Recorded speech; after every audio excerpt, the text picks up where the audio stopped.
What's going on, my broskiis? My name is Toadski, back again, here to bring you guys yet another One Piece Treasure Cruise video, and today, doing a showcase video for the most recent Super Evolution to arrive here on Treasure Cruise with Sanji and Pudding. Of course, you can acquire this character free to play from the Pirate Rumble season, and then of course picking up the Super Evolution skulls from the most recent Kizuna Clash. So I just want to go ahead and do a little bit of a video covering this character, but like, in all honesty, like, this is not a character I expect many people to be using moving forward, especially not as a captain. I just feel like they didn't really receive amazing buffs that really warrants them to be used as a captain, while if you do have the investments into them, in their dual form, they are actually a 5.75 times captain to fighter and cerebral, which is pretty good, all things considered, in today's day and age. 5.75 is a very good multiplier for the captain ability, but it doesn't really have a lot of utility in that captain, so I feel like there's not much reason to use this character as a captain. And the thing is this character has pretty good use with the special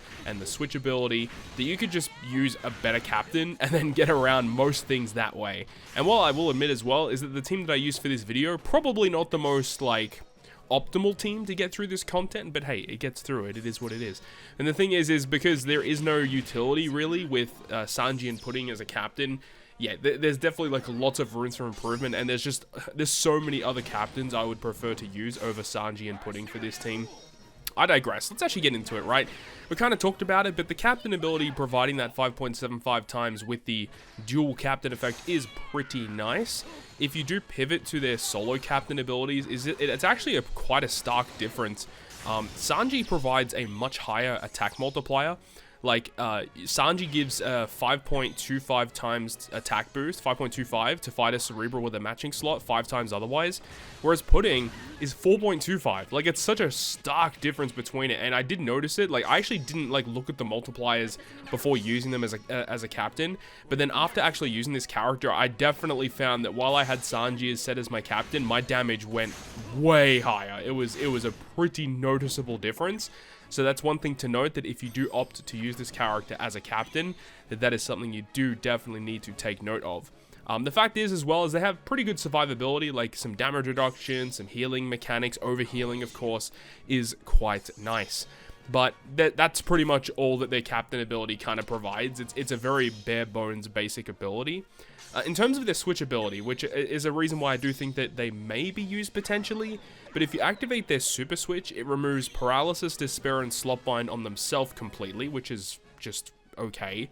But then it reduces paralysis and despair duration by 3 turns for the whole crew. That's a big deal, and that may be a reason why people would opt to use this character as a sub. So that's a pretty neat effect that they get access to.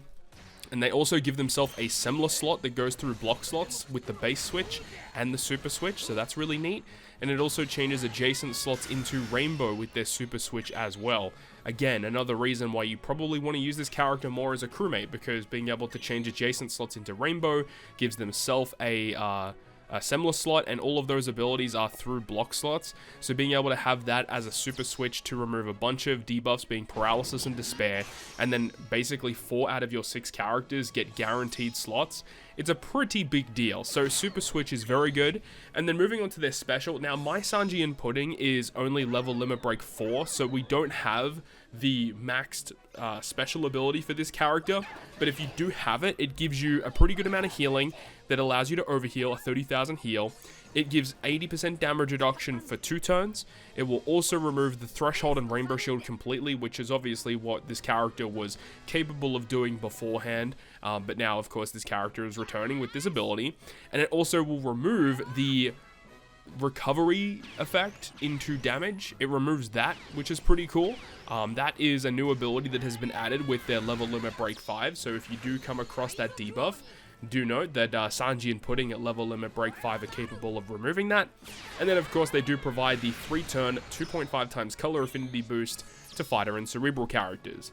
So that's pretty cool, and that's like the main reason why I would ever see this character being used, is because it can remove the threshold and the damage reduction completely. There aren't too many instances where like you have to deal with like so many turns that a character like this is required, but hey, you know, sometimes you do need to deal with that. And one key thing that you can do is, because the Sanji is a part of this character, you can have the support of Legend Onami. And then when you activate this character special, removing Rainbow Shield completely, removing Threshold completely, and the Onami support will trigger set enemies defense to 0 for 2 turns.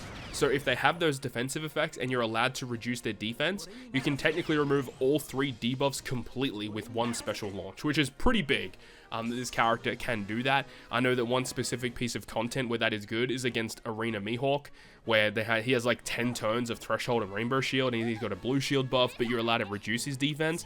But if you reduce his defense with a special, then he interacts with that.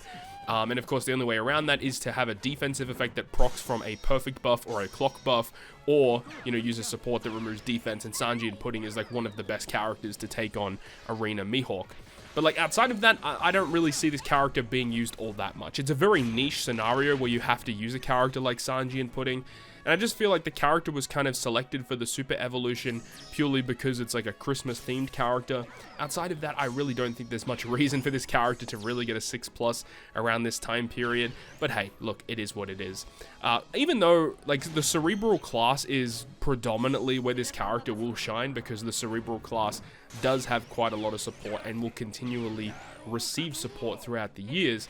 But the thing is the fighter class is something you shouldn't overlook either. When I was like trying to figure out a team to take on the Revolutionary Army number 2 that you're seeing in this video, I definitely just noticed a lot of the good fighter characters actually worked really well in this content. Like for example, version 1 Rayleigh, still a phenomenal character. He's very good for this specific piece of content, being able to use his special on multiple different stages to remove multiple different debuffs, specifically talking about Bind and Despair and Paralysis.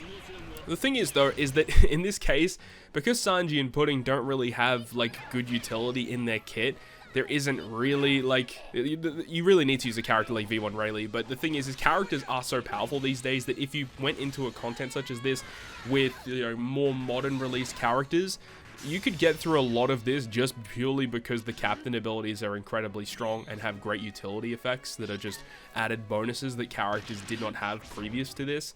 Like for example, if you're running like a Cerebral team, imagine if you ran Uta for this instead and just have like the paralysis removal with Uta's captain ability, so you don't even have to worry about the paralysis on multiple different stages in this content. And even like, for example, like 10th Anniversary Shanks, another Cerebral focused character, and he removes Bind as a captain.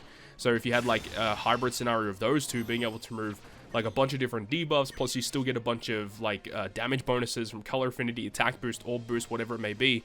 So that like it's just the thing. It's just that these super evolutions that we get, it's such a shame because there are so many characters that get super evolutions that are just very, very mid, and they don't really receive the buffs that they kind of deserve. For example, the ones that really stand out this year in terms of super evolutions that were good versions of 6+, characters like Quick Legend Kaido V2, he just got like kind of like the things that he needed. He still maintained what he did previously, but they basically made it where his increased damage taken is able to go through immunity. But if they already have increased damage taken, you get like the conditional boost instead against increased damage taken. So his reduced redundancy effect is really powerful. They made his core abilities work even better than what they would previously. Another character that was very good that they did this year was Quick Magellan. Again, making what he does as a core was basically the same, but they just made it work in today's day and age. Being able to use him as a captain to allow his poison go through immunity is a big deal, because that's the whole reason why Magellan would be used, is if you're not able to inflict poison, his kit just doesn't work. But the fact that you're able to go through full immunity as a captain is a big deal. And then the one that I love the most this year in terms of 6+s was version 3 Rayleigh. Again, they kept the core of the unit the same, but they basically made his abilities work a little bit more easier in today's day and age, being able to use an additional special during the same turn you launch Rayleigh special, and on top of that they gave him utility in his special and as a captain, so being able to remove a bunch of attack down as his captain, being able to remove a bunch of paralysis with his special. So if you use him as a captain, you use the special, and you get one additional special launch, you can remove so many different debuffs whilst using the benefits of V3 Rayleigh of allowing your characters to go through defensive effects. Whereas I don't feel like Sanji and Pudding received enough for them to be like on that same kind of level, you know, which is a little bit of a disappointment. So I'm hoping to see better stuff moving forward in 2024 for Super Evolutions, and hopefully more accessible ones, unlike Super Tandem Luffy, Halloween Perona, and Vivi Rebecca V2. it is what it is. But let me know your thoughts and opinions about Sanji and Pudding down below in the comment section. Really hope you guys enjoyed this video today, and if you did, make sure to go ahead and leave a like. And if you want to stay up to date with all the content that I post, including more One Piece Treasure Cruise content, make sure to hit the subscribe button down below. And that, guys, I'll see you guys within the next video.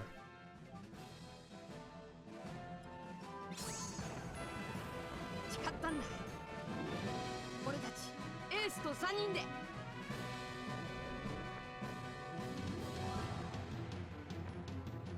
ーし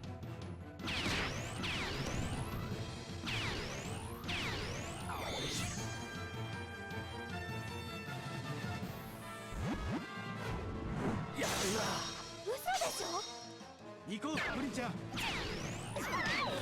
やるな嘘でしょやるな嘘でしょ嘘でしょ嘘でしょ嘘でしょパーティーの始まりだ最高のケーキを